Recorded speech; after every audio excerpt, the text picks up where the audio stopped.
Good evening, everyone. Looks like most of us have found a seat, but we're going to get started.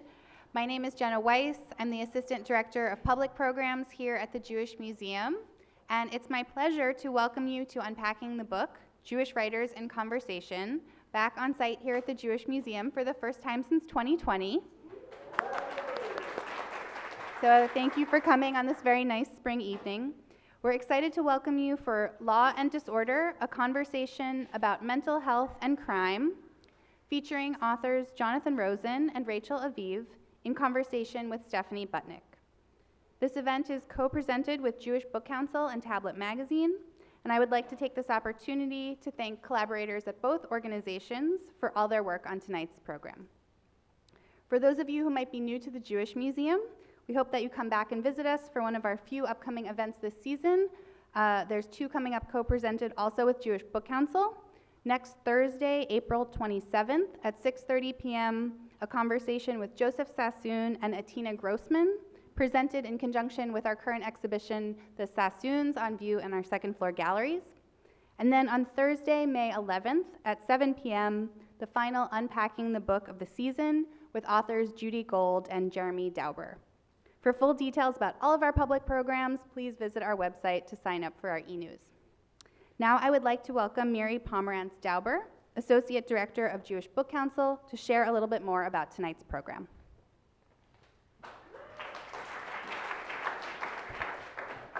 Thank you, Jenna. Hi, I'm Miri Pomerantz Dauber, and I'm so excited to welcome you to the 9th year of the Unpacking the Book, Jewish Writers in Conversation, co-presented with the Jewish Museum. The Unpacking series is one of the highlights of our year.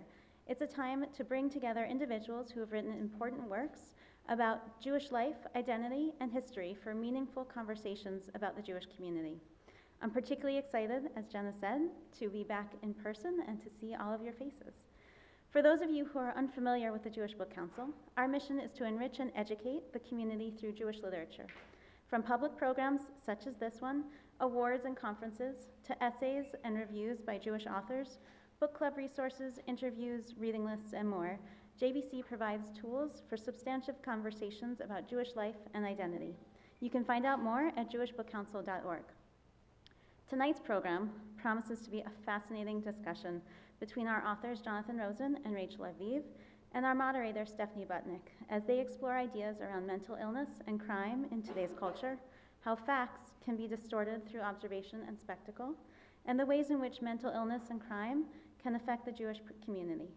Before we begin tonight's program, I'd like to first ask that you silence or shut down your cell phones, and I'd be remiss if I didn't properly thank all of the wonderful people and organizations who have made this evening possible, specifically the Jewish Museum for their generous support, and Jenna Weiss, and our media sponsor, Tablet Magazine, the premier publication of Jewish news and ideas in the US. A special thank you to Jewish Book Council's Board of Directors for all of their support, and of course, I'd like to thank the JBC staff, specifically Evie Bernstein, for all of the hard work to help make tonight possible. Following this evening's program, we welcome you to join us for a book sale and author signing. We hope that you'll be as inspired as we have been by the authors on tonight's panel, and so be sure to grab copies of their books over there, along with JBC's own literary journal, Paper Brigade. And now I'd like to introduce you to our moderator. Stephanie Butnick is deputy editor of Tablet Magazine and a co-host of the Unorthodox podcast. She is the author, along with her co-hosts, of the newest Jewish encyclopedia, From Abraham to Zabars and Everything in Between. She has written for the New York Times and Wall Street Journal. And with that, I thank you so much for joining us, and please enjoy the evening.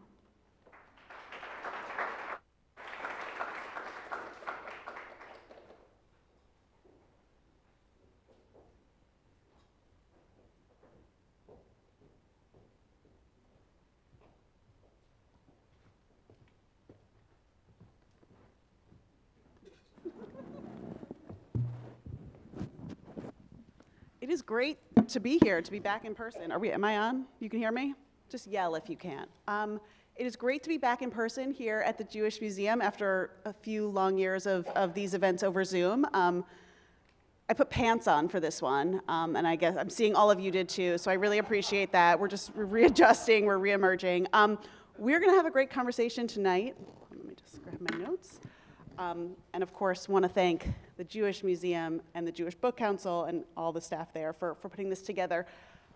Let me introduce my wonderful, amazing panelists. Jonathan Rosen is the author of 2 novels, Eve's Apple and Joy Comes in the Morning, and 2 nonfiction books, The Talmud and the Internet, A Journey Between Worlds, and The Life of the Skies, Birding at the End of Nature. His essays and articles have appeared in the New York Times, the New Yorker and the Atlantic, the Wall Street Journal, and numerous anthologies. Rachel Aviv is a staff writer at the New Yorker who has written for the magazine about a range of subjects, including medical ethics, psychiatry, criminal justice, and education. She was twice a finalist for the National Magazine Award for Public Interest, and in 2022, she won a National Magazine Award for profile writing. Aviv was a recipient of the Whiting Creative Nonfiction Grant for her 2022 book, Strangers to Ourselves, which the New York Times named one of the 10 best books of the year. Welcome, Jonathan and Rachel.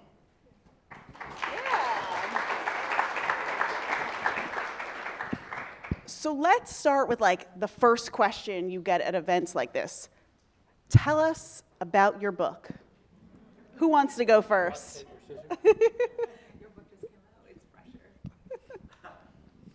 So my book is called The Best Minds. Is this on? Good. It's new enough so that I really, whenever I'm asked, I'm always like, oh, what a great question that is. What's it about? It's a reckoning with something terrible that happened 25 years ago. My best friend from childhood killed the person he loved most in the world. And a few years before that happened, he had been profiled in the New York Times very heroically. He had managed to finish Yale Law School despite having schizophrenia. And he hadn't been hired. He had wanted to be a professor of law. First, he concealed his illness. Then he, as he said to the Times reporter, came out as a flaming schizophrenic. It was a wonderful, admiring portrait. And as a result of it, he sold a proposal for a memoir to a publisher. There was a big bidding war, and Ron Howard bought his life story to turn into a movie. Brad Pitt was going to play him. And then he moved into an apartment with his fiancée, his girlfriend, and then he stopped taking his medication. He couldn't write his book, and he killed her. And so instead of this heroic portrait with a photograph of Michael leaning against a column at Yale Law School, he was on the cover of the New York Post under a massive headline that said "Psycho" in huge letters, so big if there'd been an exclamation point, it would have fallen off the page. Bigger than the headline when Son of Sam was captured when we were in junior high school, I think. And so it's a reckoning partly with the space between those two stories in a way, that weird Manichaean impulse to present the heroic genius, as he was called, and then this demonic psycho killer. But it's also, it's a reckoning with my own childhood. I always thought of Michael as my childhood best friend. We weren't best friends, and we weren't in childhood when 25 years ago, when he killed Carrie. That was the name of his girlfriend. But my book starts 50 years ago, when I moved to New Rochelle when I was 10. And Michael lived across the street from me, and we shared this short street, and we're best friends.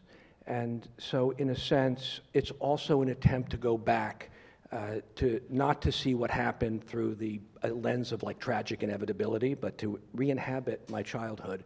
And as the story moves forward, gather into it all of these things that were happening around us, culture that I never thought about, cultural changes, changes in law, changes in medicine, changes in the way we understand people with mental illness, the way we don't understand them, and it's many stories, not just Michael's, my own. I'm the person telling the story, but trying to understand how we got from that place in childhood to this tragic ending. That was a very good summary. I always wanted to have written a book that could be summarized that way. It'll come out backwards next time. My book sort of comes from a question that I had that was prompted by an experience I had when I was 6, where I stopped eating and was very quickly diagnosed as anorexic, even though like 6-year-olds were never, it was sort of like this incongruous idea. And then very quickly was put on this hospital unit with older anorexic girls, and I kind of modeled myself after them and like learned how to be anorexic. And I had always wondered about sort of this question of like how a diagnosis changes your own behavior. Like we think of diagnoses as sort of neutrally describing what already is, and I was interested in that interaction between the way you're classified or diagnosed and sort of how you grow into that diagnosis and sort of how it shapes your sense of your own potential and your own trajectory. So that was sort of the guiding question, and then the book tells 5 people's story, including this older girl that I had known on the anorexia unit. And there's stories of people in different eras and different cultures, but there's that, it's sort of about how they navigate the mental health system and how much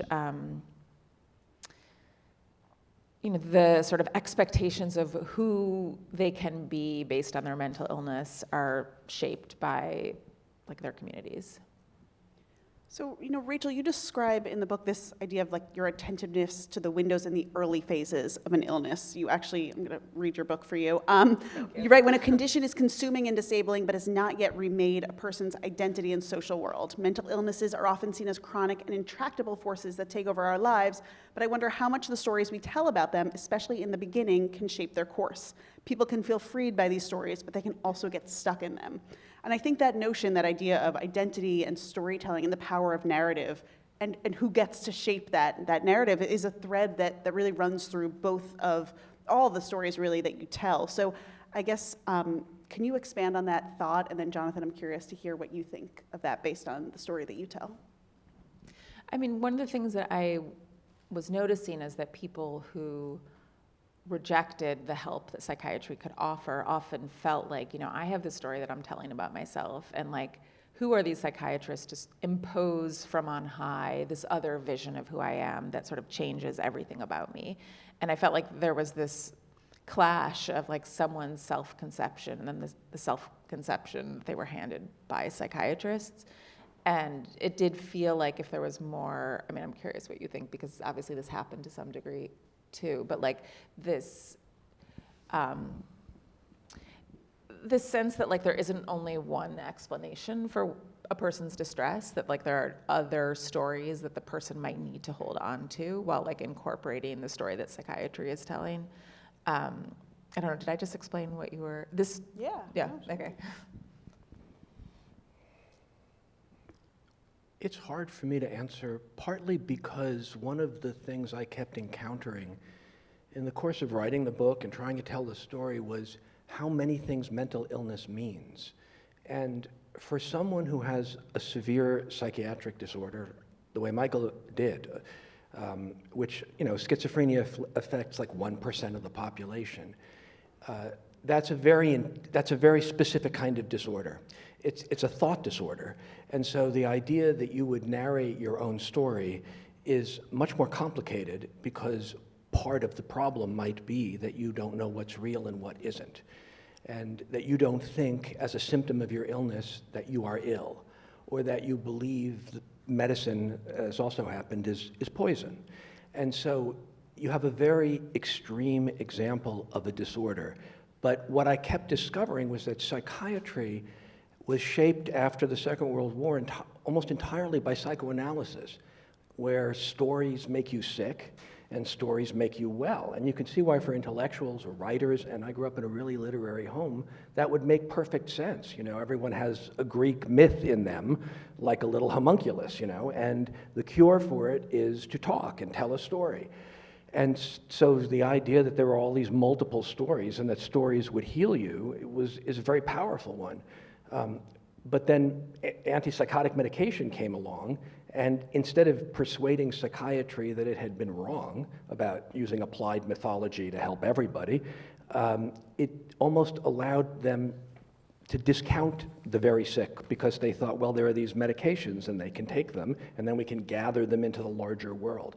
But the problem, in a sense, is that so many changes happened in so many different ways that just as antipsychotic medication was introduced, LSD came along, and they were both given to psychiatrists to try out on people. So you've got something that induces hallucinations, and that was called mind expanding, and something that masks them, that was called antipsychotic medication. Well, if something is mind expanding that seems to mimic the symptom of a severe psychiatric disorder, you could see why the culture might get confused about what's an illness, what's a higher state.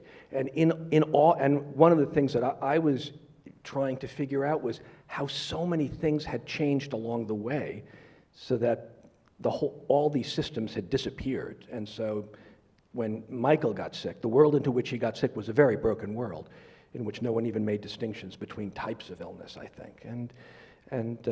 But that's, I could talk forever about those things, and I was busy trying to figure out my own disorder, and that was a story, and was mine like his, or was it its own peculiar subgenre, No, it's fascinating, and there's something in that quote from your book, Rachel, this idea that illness becomes your identity at a certain point, and that also is sort of the case in these stories that you're telling. And I guess, Jonathan, I want to ask you about this. You talk about the sympathetic light of sickness, and this sort of thing that happens once you have this identity. And Rachel, in the beginning of your book, you talk about coming home from the hospital and having sort of like a strange power where you could sort of do what you wanted in your home. And I guess I just want to know about, with this example of Michael, how did the diagnosis and really the notoriety from the Times piece, how did that affect how he was treated, and particularly as his illness worsened? Well, what's interesting, I guess, is that his professors told him not to tell anyone he had schizophrenia when he was applying for a job. But he didn't get hired because he hadn't done the things that you needed to do in order to get hired to be an academic lawyer, to be a law professor, because they were accommodating him in a way that actually wasn't in tune with his abilities. And that's also a problem. They felt his brilliance, and brilliance becomes its own story in a way. It seems as if it is, in a way, like it put him in the ranks of those who were there, but he couldn't do the work. So that's one issue. The second is that when he then came out, as he put it, and was written about as somebody with schizophrenia, suddenly the thing that he was expressing earned him $2 million. It didn't get him a job as a law professor, but it got him a contract with Hollywood, and it got him a book contract. And that was the very centerpiece of their fascination. They would ask him when he was meeting with publishers, do you ever hallucinate? And he's, I'm hallucinating right now. And he was so articulate that became a kind of story, but a deeply compelling one. And it was hard to know, I think, in people's minds whether it was a metaphor or whether it was real. And ask me later about the sympathetic light of sickness, because I don't use that phrase. Somebody else does, and it really goes to the heart of something I think you are also talking about, just the role that illness can play in the culture as an identity. And you can ask me later, because that way. I'd like let to Rachel know. talk. yeah, no, tell us. So when Michael went to law school, his mentors, who were wonderful, really kind professors, who quickly understood that he couldn't do the work, but as I say, saw genius in him or felt he was brilliant, they had clerked for a judge, a couple of them had clerked for a judge, one in the 50s, one in the 60s, who had changed the institutionalization laws, who had helped hasten what came to be called deinstitutionalization. They didn't have any experience with severe mental illness. Neither really did the judge. They were all steeped in psychoanalysis. And so the way they viewed severe illness was almost metaphorical. And the judge, in this particular case, wanted to expand the insanity defense so that poor people, particularly black people, minorities, people he felt never got a fair shake, could plead not guilty by reason of insanity, even if they had broken into a house or robbed someone. He wasn't expanding what he called the sort of the white illness of true insanity. It was a different form of insanity. And in a way, what he wanted to do was lower the threshold for insanity to raise the threshold for criminal guilt. And what wound up happening is that people who would have gone to jail for 6 months spent years in psychiatric hospitals, and the judge himself then reversed his own ruling. But the point is that lawyers, artists, almost everyone treated the asylum like a central bank where you could just borrow a metaphor. You know, if you borrow the metaphor of being incapacitated by illness and redistribute it to people who aren't truly incapacitated, what's going to become of the people you're borrowing it from, who will really be in dire straits? You're redefining illness. You're also making it synonymous, strangely, with crime. And you're making a hospital like a prison, even more in people's minds. And it was an experiment that was done with the best of intentions, and you know, the subtitle of my book is The Tragedy of Good Intentions, but it showed so little regard for the most severe forms of illness, as if it were just something that could be handed out, and as if it were a useful identity. So it was interesting to see that here, one of these experts, the best minds, this famous judge at the DC Circuit Court of Appeals, thought it was perfectly fine to do that, because he actually believed psychoanalysts and psychiatrists could, in fact, say what it was that made people commit crimes. He felt that, and cure them quickly. They just couldn't, because no one can. I mean, not no one can cure people. Well, no one can understand the illnesses that cause crime and then cure them in 6 months. Will you tell us about, Rachel, about the sort of case study in your book about like this man who is institutionalized in various ways or is seeking treatment, and there's just actually this almost like dialectical argument about what manner of treatment he should be getting? Because it seems like this is the same thing, like who is deciding the rules for all of these people? His name was Ray Osheroff, and he sort of lived through the period of time that you're talking about where psychoanalysis was like the way of seeing the mind, and then slowly biological psychiatry starts to become more legitimate or more accepted. And so he was depressed, he was a doctor, and he was admitted into Chestnut Lodge, which at the time was the most elite psychoanalytic hospital, or one of. And the doctors there kind of just didn't like him. Like, he just had a personality that was difficult, and he kept asking for medication, and they kept saying, like, your problem is your personality structure, and we have to kind of build it up again. And then eventually, after 7 months, he'd lost 40 pounds and sort of lost everything he was interested in, lost his wife, lost his job, and his mother transferred him to a hospital that did provide medications, and it was sort of like this rapid rebirth where within a few weeks he regained his sense of humor. He started to write again, he started to read again, he started to play music, and he kind of discovered himself. And then he was so angry that Chestnut Lodge had deprived him of that he then sued Chestnut Lodge and kind of like spent his life trying to get vengeance on Chestnut Lodge, which to me was this complicated thing of like, he'd written many, many drafts of this memoir that he thought would be made into a movie, that he thought would like show the folly of Chestnut Lodge.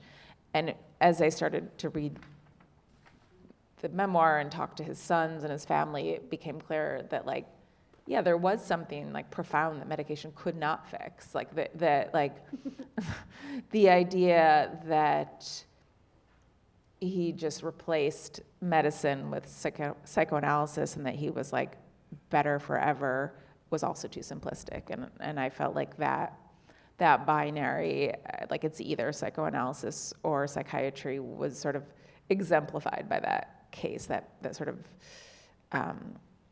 it's like the wish that you just move to biological psychiatry and you're cured.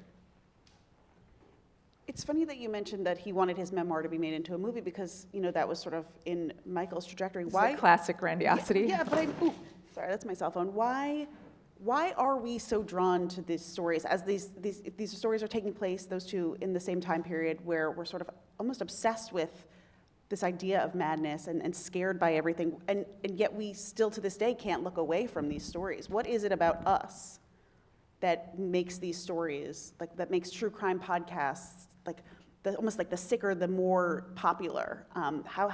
Why is that?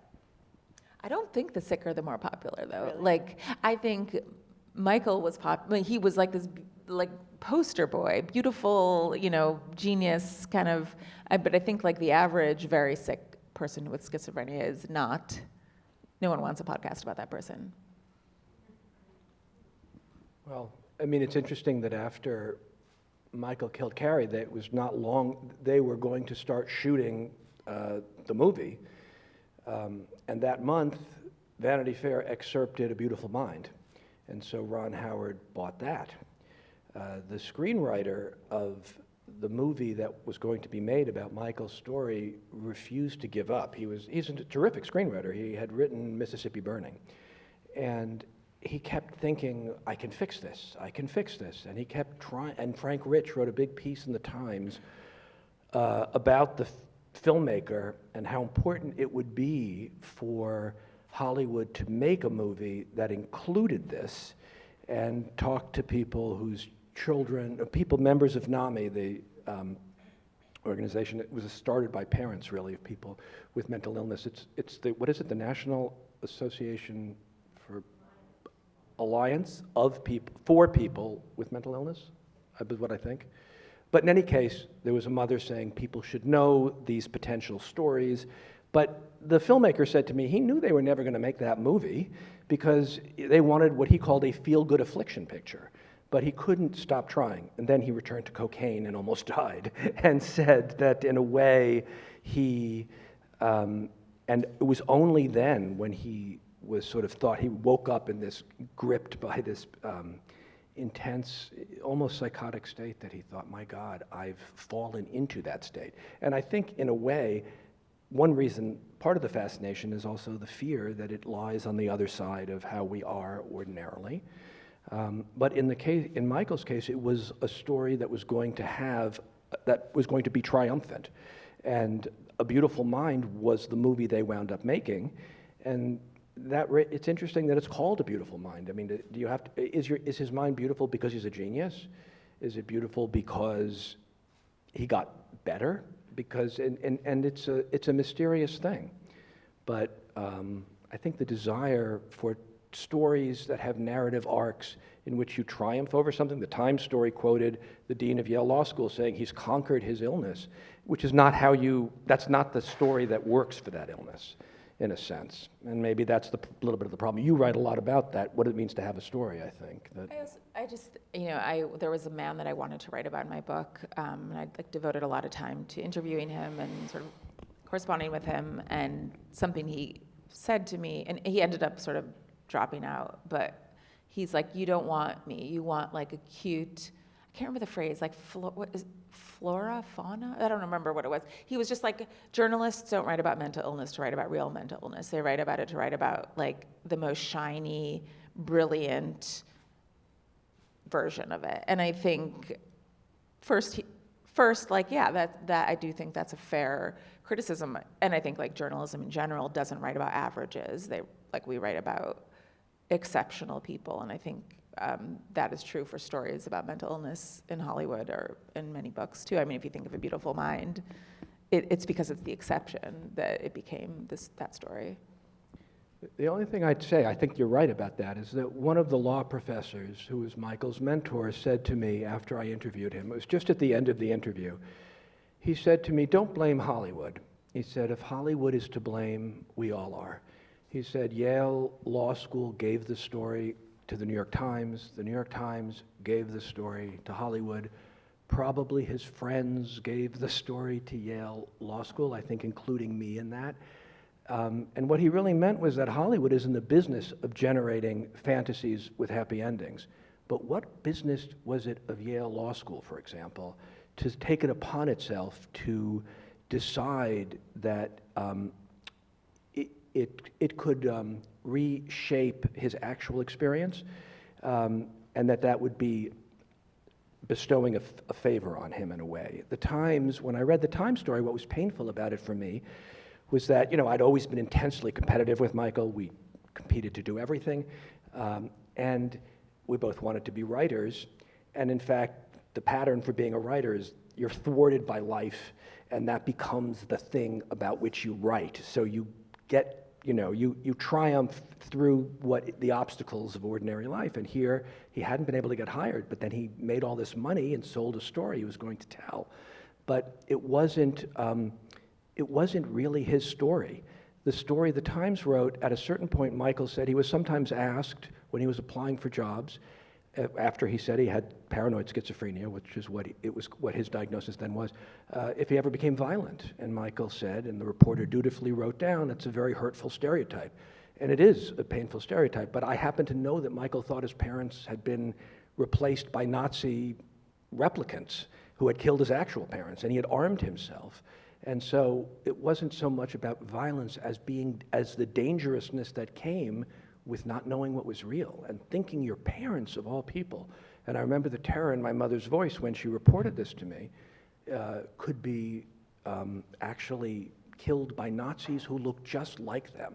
It's like a horror movie, like he was inside of that. And so there's a way in which what seemed like a filling in of a little gap in the narrative in the Times was really eliding something, and I knew that wasn't quite right. And those little stories that are not quite right, that are told for the benefit of someone, keep ramifying, and then somebody else takes that story and extends it as the touchstone story, even though that's not quite true either. And I often think of it as being like in Jurassic Park, where you have the dinosaur DNA, but you're missing a few pieces, so you use a little frog DNA because it looks so much like dinosaur DNA, but it's not. And something happens as a result of it, and that's part of it. That's part of, I think, what the problem is, asking those very hard questions about what someone's disorder is actually like, and not telling a story about it that you think will be making it better by changing the language, is what I think. I just want to let everyone know there are index cards, and you can also write your questions for Jonathan and Rachel, and we will get to them at the end. So I'm sure you guys have questions. Let's talk about the tragedy of good intentions. I think we see this in a lot of stories, in, of course, your subtitle, but also, Rachel, in these stories you tell. I mean, what were those good intentions? Like, will you just walk us through some of the enablers for you, Jonathan, is like the wrong word, right? But some people kind of did enable this. And so how do you address that as a writer, like when you're going back to these people and sort of almost holding them to account in some way? How did that play out in your reporting process? I didn't feel like I was holding them to account because I didn't know any of this when I started. I was astonished when a professor of Michael said to me, I didn't think he would become a Yale lawyer. I thought he would be a lawyer and an advocate I thought he would be an advocate for people with schizophrenia who had been to Yale Law School. The pain of that was that, as I told him, Michael always said, why would I work at Macy's, which was one of the suggestions when he was leaving a halfway house, when I can be a Yale lawyer? That was the whole point. But what was amazing for me about the professors I interviewed was that it was their reckoning too.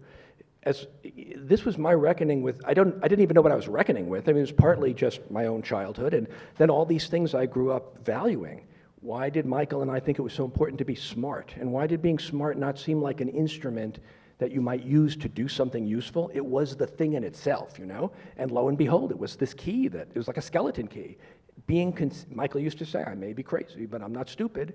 And in a way, that was the way his professors also thought. He was a member of that society that didn't have to do with what you would actually do. It just meant you belonged. And so they were very open about it. They were thinking aloud is what I mean. One of his professors said to me, who had asked Michael if he ever hallucinated. Michael said, well, right now I'm looking at angels waving fiery fronds. And the professor, who became dean, said, I thought maybe he's inventing that. It sounded so literary and so wrought, but I decided to believe it was real. But later he said to me, if I'd spent more time thinking about what was going on in his head, if I'd spent less time thinking what a great place Yale Law School was for accommodating Michael, someone like Michael, I might have wondered more what was going on in his head. So that doesn't mean accommodations are bad. It only means that when the Times headline was said, a law student, a schizophrenic, is encumbered by an invisible wheelchair, they were suggesting that the accommodation was the encumbrance, not the illness, as if it would have been bad form to wonder. And I think that when people do that, in whatever the circumstances, it distorts the reality. And I grew up in a family where telling a story was the best thing you could do. You know, you tested reality by likening it to literature, that not the other way. I mean, that's how you knew things were real. And so for me also, the whole process of writing was to feel the limitation of narrative. You know, I had to untell stories as well as tell them, and discover that I don't believe everything deserves to be put into a book, says the person who wrote the fat book. But that's the paradox of the thing. You know, I think the chapter that reminds me most of Tragic Good Intentions is almost like the reverse story, but it was about this, again, like this very accomplished Harvard student who grew up in Greenwich, Connecticut, and when she was feeling unhappy, she went to psychiatrists, and they sort of couldn't understand how this person who had like every potential sort of embodied success could be feeling so unhappy, and she kept being prescribed more and more medications. Over the course of 10 years, she'd been on 19 different medications, and she realized she'd kind of grown up without knowing who she was, or sort of what the status of her illness even was, because the medications were creating all these new problems. And to me, the doctors almost sort of identified so deeply with her and like wanted to be able to help her in a concrete way and in an easy way. And so they kept prescribing more and more medications. And that felt to me like a kind of misuse of medicine, but born by like the desire to like take this beautiful girl in front of you and sort of fix her somehow and like make her happy, without acknowledging like the more complicated reasons that she sort of felt like she didn't belong in the space that she was in. I would like to get to the Jews. Jonathan, this is an exceptionally Jewish book. We have post-war New Rochelle, we have survivors there, we have, you know, the darker side of this. We have, you know, Michael's hallucinations, which, as you mentioned, sort of center around Nazis and sort of the survivors in the town. And then you also sort of talk about this sort of post-war, the way sort of how the Holocaust refashions psychiatry and all the ways we think about the mind, and then how that ended up impacting law and how these sort of cycles were created. Could you sort of walk us through, here in the Jewish Museum, walk us through this deeply Jewish story? I don't know if I could walk us through it, but I'll hop around a little bit. I mean, it's part of the strangeness of writing a book that's about a lot of things that's also a memoir, that I kept discovering, much as I always thought of Michael as really an anomalous kind of person. He was very brilliant. He was not ordinary in any way, and he happened to live on my street. If I'd lived on Carey Street, the street of the woman he killed, I would have written a very different book, I'm sure.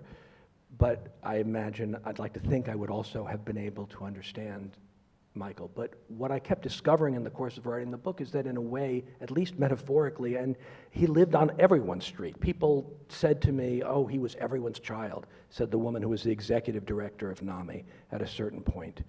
A person of promise to whom something dreadful happened. And that same woman said to me, when your child is in a psychiatric hospital, nobody brings you a casserole. So in the same way, you know, my father's parents were killed in the Holocaust. I'm named for my murdered grandfather. My sister, who's here, is named for our murdered grandmother. One of the things I admired and maybe even envied about Michael was that our fathers were both professors, but his father, who was a professor of economics, grew up in Brooklyn, wore like a bomber jacket, and had this kind of booming way of talking, how quickly you could get from point A to point B, drove really fast. My father, I thought it took 4 people to drive until I was in college, because we all had to look out the window. My father was a terrible driver. He always wore tweed jackets. He had an accent. And my family had sort of an old world quality, but in a way, so when Michael became delusional, he saw Nazis in the streets. For me, that was just another day, at the office metaphorically, but literally the idea that this American person was being literally driven off the street was extraordinary. But much more than that. When he was in the hospital, he was afraid that Mengele was going to operate on him. And he also thought that he was being guarded by all the survivors in the neighborhood, including my father, who were outside reciting a psalm and ringing a bell. But what was extraordinary was how profoundly it turned out, as I read, because I knew nothing, the Holocaust influenced post-war psychiatry. It extended the life of psychoanalysis, partly because the horrific human experimentation, the biological definition of people, was so grotesque that the idea that it's only your environment, that everyone's the same, and it's only your environment that makes you well or ill, had what sort of seemed very appealing. The idea of suggesting anything was genetic, anything was heritable or inherited seemed anathema. Also, Irving Goffman, who wrote a very, very influential book called Asylums in 1961, I think. They're a collection of essays. He was a sociologist, but it was about total institutions. And he likened mental hospitals as a total institution to concentration camps. And that happened all the time. The Milgram experiments, which were originally done at Yale, were conducted by someone who was obsessed with the Eichmann trial. That was the year the Milgram experiments were first conducted. Somebody had wanted to do them in Germany, and it was to see if there were nascent potential Eichmanns in everybody. And so there's a way in which what seemed like a personal, particular Jewish nightmare was actually refashioning a tremendous amount of thinking in the post-war world that changed how people thought about mental hospitals. Life magazine ran a feature in 1948 called, I think, it wasn't American, it was like Bedlam 1948. It included photographs taken by conscientious objectors during the war, mostly Mennonites and Quakers, who did alternate service in state hospitals.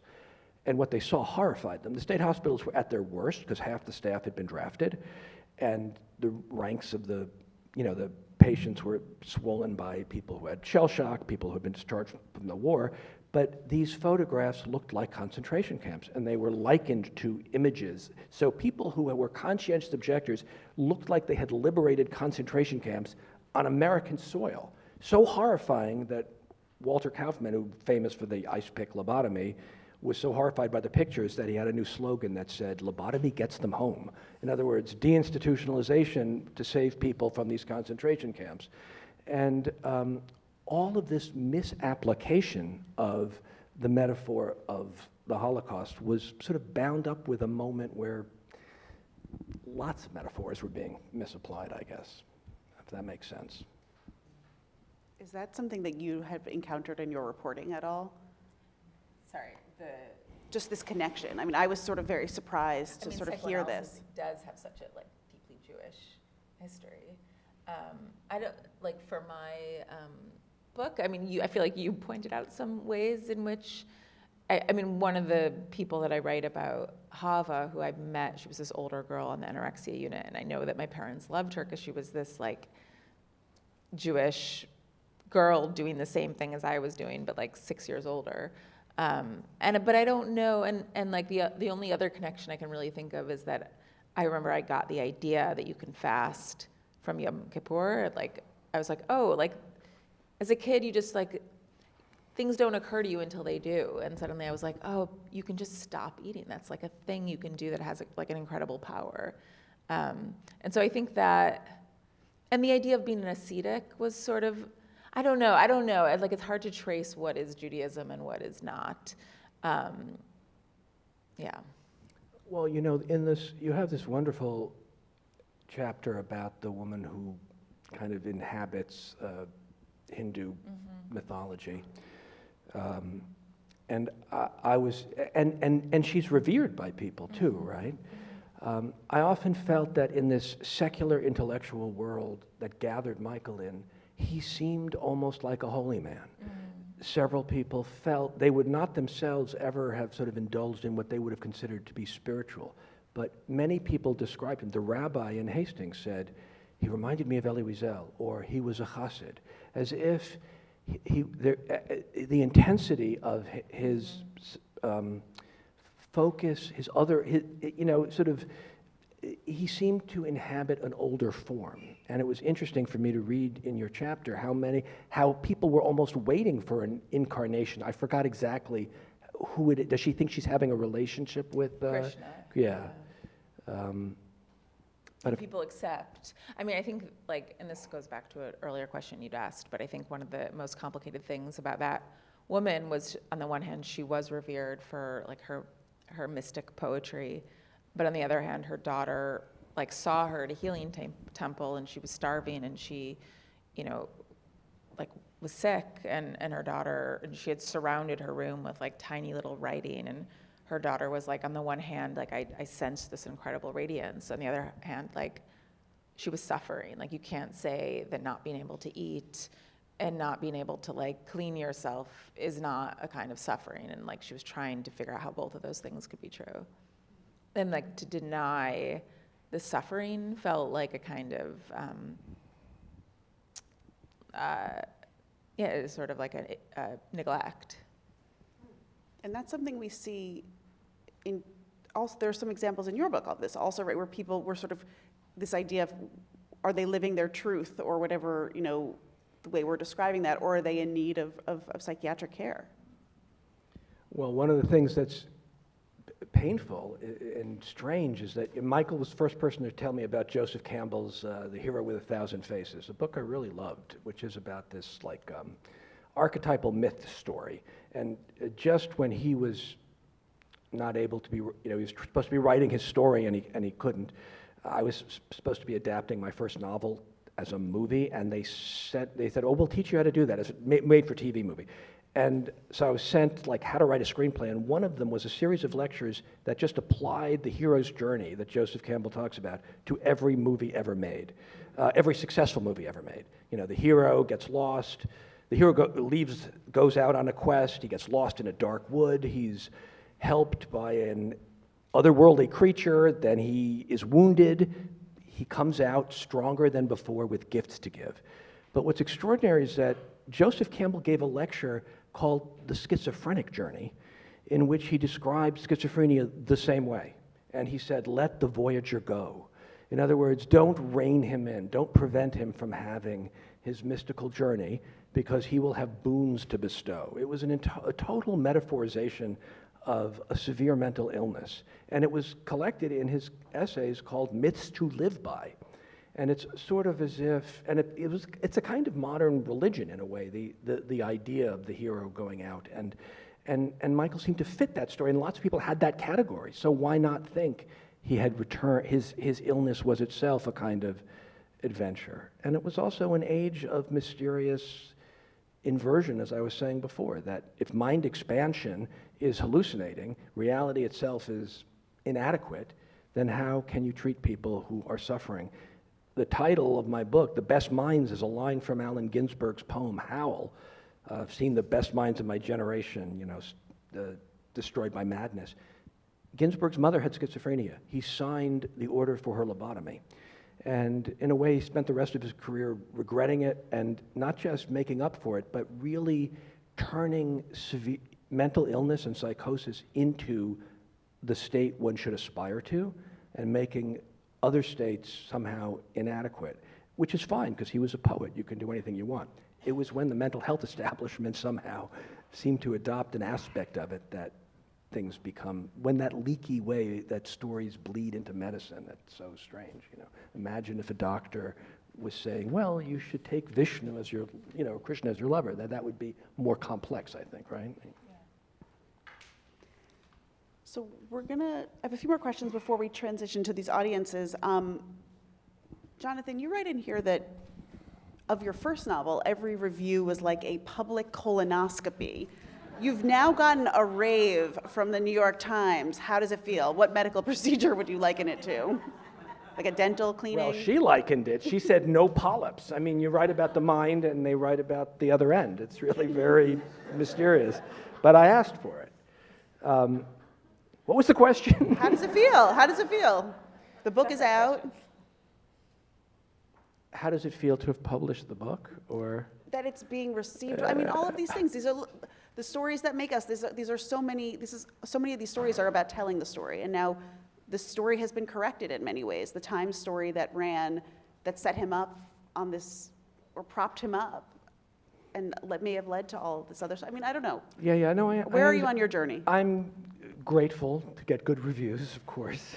I'm very moved that people are responsive to it. I didn't see myself as correcting the story. I didn't think there was a story, really.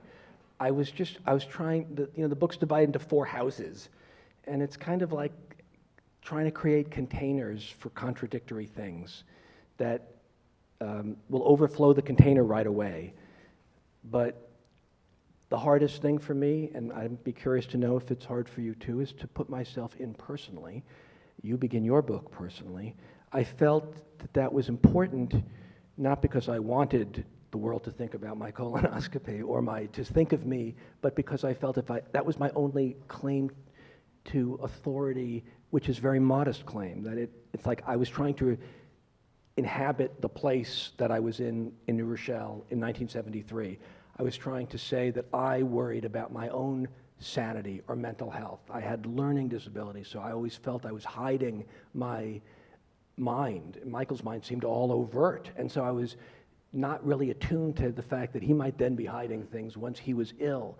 And so I felt it was complicated but liberating to discover that I needed to go back to my own childhood and tell my story that way, even though my story folded in all these other stories. And so it's an awkward feeling because you're there, I don't know. You've displayed yourself. Can I ask you that question? It's funny, I somehow don't feel, even though it's surprising where like I'll see someone I vaguely know and then they'll suddenly know more about me than I realize. But because in the first chapter I'm writing about a 6-year-old, I had so little access to that like little creature, and that I felt like I was sort of reporting it from the outside and even interviewing my family, but it felt like this strange exotic person that was 6. And then there were sections later on where I kind of talk about myself more as an adult. I don't know, I think I felt like I had this constraint, which is like I will only write about myself to the degree that it helps me articulate like a question I have. And so I felt like that was this limiting principle that made it easier. Like I'm not gonna just include a detail because it's like funny or cute. Like I'm only gonna tell the story because it explains why I got to this space of wanting to know these things. And maybe I'm just disassociating or something. Or mature. This is a good one, an interesting one. I noticed that you both say has schizophrenia instead of schizophrenic. Is that an intentional designation? Well, I noticed a line in your book, which I thought was interesting, where you said you didn't like when people referred to Michael as someone with a history of schizophrenia. You felt like that was putting the illness too far away from the person. It was not true, because it put it in the past. They described him as if he were a family or a lineage. He didn't have a history of it. He had the illness. Yeah. And what was interesting about it is that after he had been profiled in the land of journalism, that made him an expert so that you could call him to comment. And he was asked to comment on a medical student who had bipolar disorder, had stopped taking his medication, and who had become, in the eyes of his doctor, professors, and his fellow students, one of whom he shoved, unstable and dangerous, and he was hospitalized. He was hospitalized for 5 weeks. It would only have been 3 weeks, but then there was only a hearing once a week. But Michael was interviewed, and he said, he lost 5 weeks of his life and maybe his whole career, said Michael Lauder, a scholar, a legal scholar with a history of schizophrenia. And as I say, it's sort of like, first of all, it was hard to know the details of the particular story.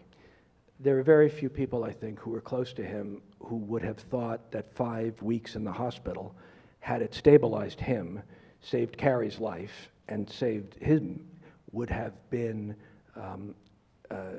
that would have been tragic. It would have been the opposite. It would have been doing something difficult, acknowledging a need inside that moment to avert tragedy. And the headline of the article was something like, medical students sent to netherworld of, I mean, it's literally Tartarus, you know, as if there was a land of no return, whereas 5 weeks was itself actually quite a long stay. It was very hard to stay any longer. And so that's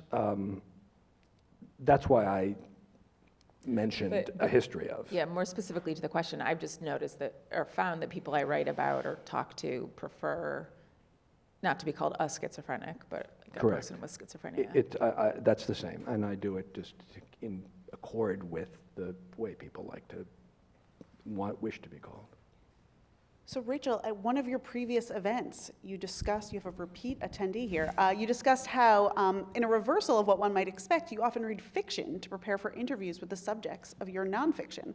I was so intrigued by that. Could you talk about it some more? Do you remember where you said this? I do. I mean, I probably, yeah. No, I think I sometimes have trouble, like so many of the questions I would want to ask someone. Let me think of an example. Like right now I'm writing about someone who was raped and has sort of, some of the questions have to do with the long aftermath of a rape. And so I think reading novels related to that sort of trauma,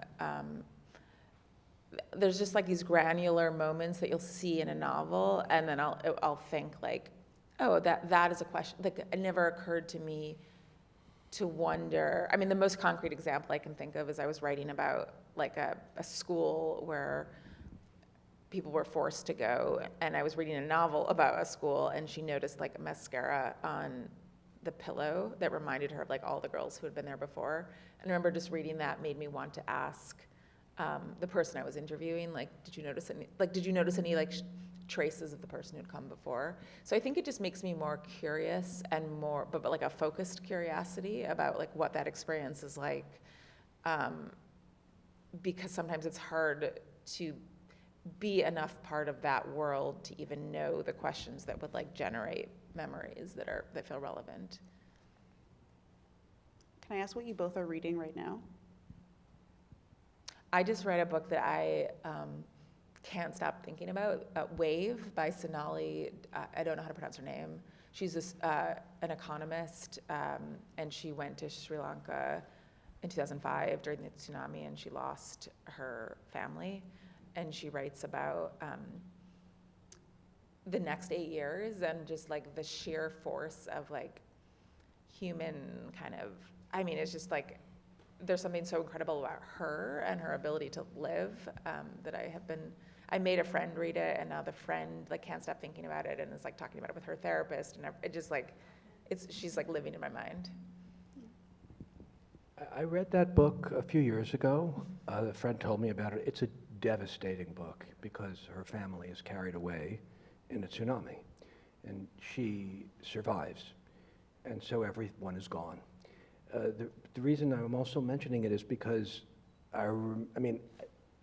it took me so long to write the book that everything was just, you know, folded in. But what she does that is both heartbreaking and very moving, it's extraordinary how well she writes, is every small physical feature or detail of her lost children, a sock or a stick or something they drew, radiates with an almost like mystical intensity, but it's not mystical, it's entirely physical, because what she wants is a physical remnant.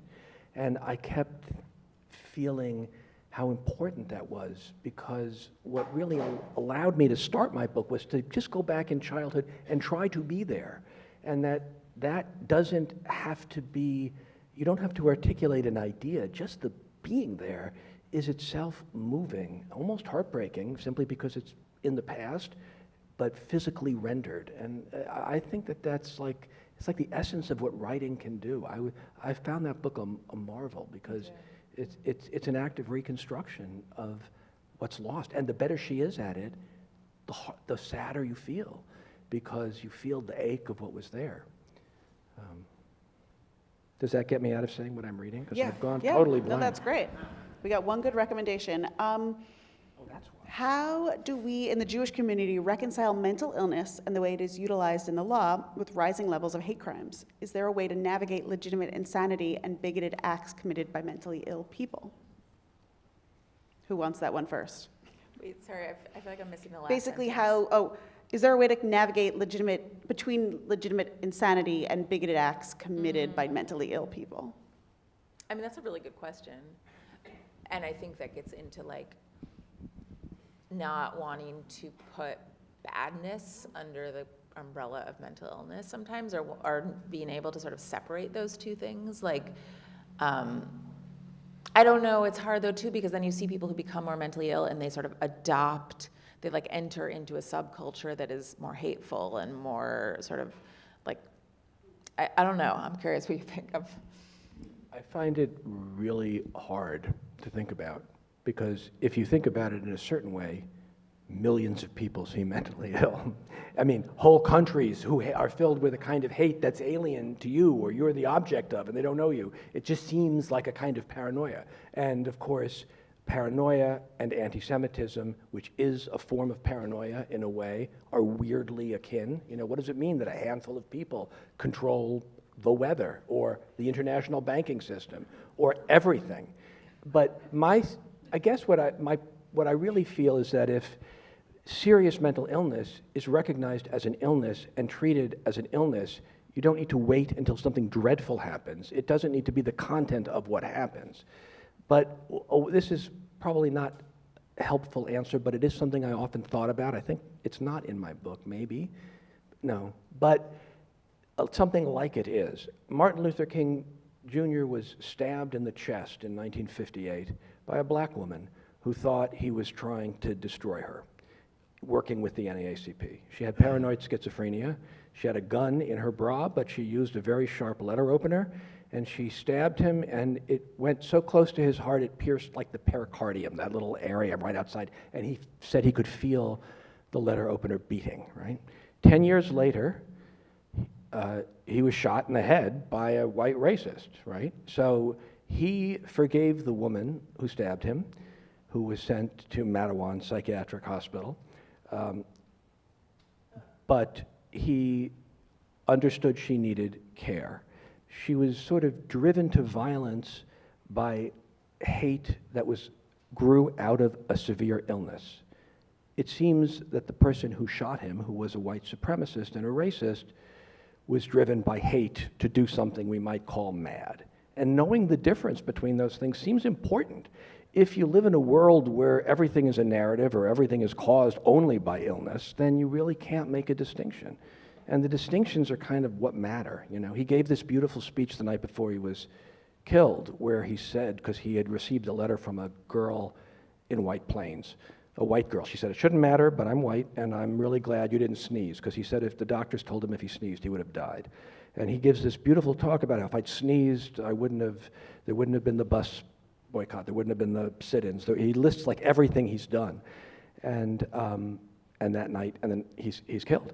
But I keep thinking that and Martin Luther King Jr.'s mother was killed by a young black man who had paranoid schizophrenia, who wanted to kill the father, wanted to kill all these black preachers because he thought they were trying to destroy him, and no one would defend him. He defended himself. He was clearly mentally ill, but he was sentenced to death, although his sentence was commuted, because the crime was so dreadful and the time that it came at. But we never talked about the killing of Martin Luther King Jr.'s mother because it was the result of a severe illness. And when you don't try hard to make distinctions, I just think we lose our ability to understand anything, you know? That's not really an explanation. It's just a kind of paradigm that lives in my head. I'd like to end on a quote from your book, Rachel, and ask you both about it. You write, "The divide between the psychic hinterlands and a setting we might call normal is permeable, a fact that I find both haunting and promising. It's startling to realize how narrowly we avoid or miss living radically different lives. Yes. The divide between the psychic hinterlands and a setting we might call normal is permeable, a fact that I find both haunting and promising. It's startling to realize how narrowly we avoid or miss living radically different lives. Will you tell us tell us a little bit about that sentiment, and then Jonathan, I'm going to ask you to. The specific context in which it came, which I wrote that, was about this girl Hava and realizing how similar our lives were. Like we just sort of had the same biography, and then wondering what it was that took her life on this totally different trajectory than mine, and feeling like it might have been something as dumb as like I was 6, she was 12, and when you're 12, you just have different concern. It kind of stuck to her, that sort of identity as an anorexic, and like she couldn't go back. She couldn't sort of seamlessly immerse herself back into her school. I mean, I think it's something I think about like when I'm doing any kind of story and I'm interviewing someone who it just feels like, yeah, it just feels like this terrifyingly arbitrary thing where like you make certain choices. I mean, I don't know if like Michael had gotten medication during this period of his life. It just feels like these little choices, and I guess I often feel when I'm interviewing people that what you're thinking is not that far from, like I could see how you go there, and it's sort of like these forces that rein you in. I don't know, I think you might disagree, but I feel that kind of like porousness a lot. Oh, I do too, and I think they're both true. I'm not sure what the both is, except maybe the thing I'm going to say as well, but like that was probably part of my initial fear and fascination with the story, even in childhood. Michael lived across the street from me. He was my parallel. I measured myself against him all the time. He was a touchstone of high mental functioning. Why would this happen to him, not me? And is it just some small difference? Of course, it wasn't only that. He had, it's a heritable illness. His grandmother had schizophrenia, but that's not why, because there's no guarantee you develop it. But it was the choices lots of people made that were small. Someone might have intervened, but in fact, it was small choices that then ramified and turned into policies. That boring realm I spent half my life or more avoiding. Policy decisions, public policy, mental health policy. What sounds more off-putting? So important, so vital. What does it mean to actually provide for people? What do you really have to do? And this, in a euphoric moment, when people thought community care could take the place of hospitals, which President Kennedy called for, people really just wanted to tear down what they thought was bad and replace it with something new. Those were choices. And so many of those choices led to other choices that, in a way, it's not a tragic inevitability, but it's much harder to go back and to change things. But I always feel the other thing as well, like how close. The thing I tell myself is that there's this line, I think it's in a Tevye story, where Tevye recalls the rabbi who says, we're dust and ashes, and also a little below the angels. And then Tevye says, of course, it depends on your definition of a little. And in a way, it's really the distinctions that matter, not the grand differences, Well, thank you both for talking through all of these distinctions. It's been a pleasure.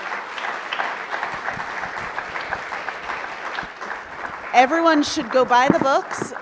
Jonathan and Rachel will be signing over here, so you can line up if you've already gotten the book. If not, go there right now. And thank you for being here.